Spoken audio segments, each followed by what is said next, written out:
हरिओम इन पेर संध्या वीरा मिसाल நான் முத்தியால் நகர் கோரேகாவ் உபாசனா கேந்திரக்கு வரேன். நான் பாப்புட்ட வந்து ஒரு 7-8 வருஷம் ஆயாச்சு. ஆனால் நான் இப்போ ஷேர் பண்ணுற எக்ஸ்பீரியன்ஸ் நான் பாப்பு கிட்ட வரத்துக்கு முன்னாடியிலேருந்து இருக்குது. என் மாமியாருக்கு வந்த எக்ஸ்பீரியன்ஸ் எங்கள் குழந்தனுக்கு புள்ள பிறந்தது 2012. குழந்தை ஒரு 3-4 மாதம் வயசு. அந்த சமயத்தில் எங்கள் ஆற்றுல கணபதி உட்கார சமயம் கணபதி டெக்கரேஷன் 2 நாள் முன்னாடி எங்கள் குழந்தன் ஸ்டார்ட் பண்ணார். பெரிய டெக்கரேஷன் பண்ணணும்னு ஃபர்ஸ்ட் குழந்தை பிறந்து 5 நாள் கணபதி வைக்கிறோங்கிறதுக்காக பெரிய டெக்கரேஷன் பண்ணணுங்கிறதுக்காக கண்ணாடியோடு எல்லாம் டெக்கரேஷன் பண்ணி அந்த கண்ணாடி டெக்கரேஷனுக்குள்ளே தண்ணியை விட்டு அதை ஃபுல்லாக மோட்டரில் ஏற்றி இந்த மாதிரி ஒரு பெரிய பிளானிங் பண்ணி டெக்கரேஷன் பண்ணிட்டு இருந்தாங்க. எங்கள் மாமனாரும் என்னோட குழந்தனும் சேர்ந்து.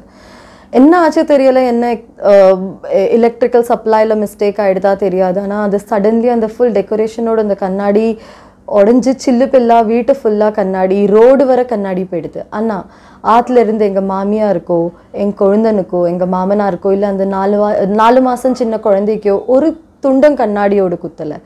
இதுலேருந்து ஒன்று தெரிய வருது, நம்ம என்ன ப்ராப்ளமில் இருக்கோமோ அது நம்மளுக்கு முன்னாடியே பாப்புக்கு தெரிய வந்துடும்.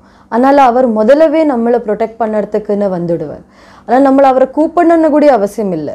கூப்பிட்றதுக்கு முன்னாடியே அவர் நம்மளுக்காக எப்போவுமே நம்மளோடையே சேர்ந்து இருப்பார்.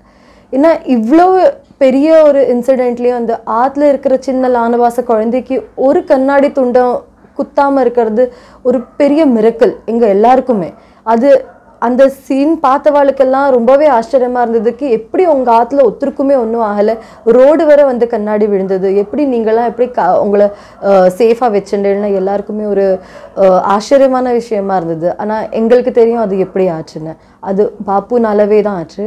அவரை தவிர ஒத்துருமே இந்த மாதிரி ஒரு மிரக்கல் ஆகிறதுக்கு வாய்ப்பே இல்லை. இது என்னோட எக்ஸ்பீரியன்ஸ் இல்லைனாலுமே நான் கேட்டு வந்த எக்ஸ்பீரியன்ஸ், ரொம்ப வருஷமாக கேட்டு வந்த எக்ஸ்பீரியன்ஸ். அதனால் எனக்கு தோணுறது நான் எல்லாரோடையும் இது ஷேர் பண்ணி ஆகலை. ஹரிஓம், ஸ்ரீராம், அம்பத்.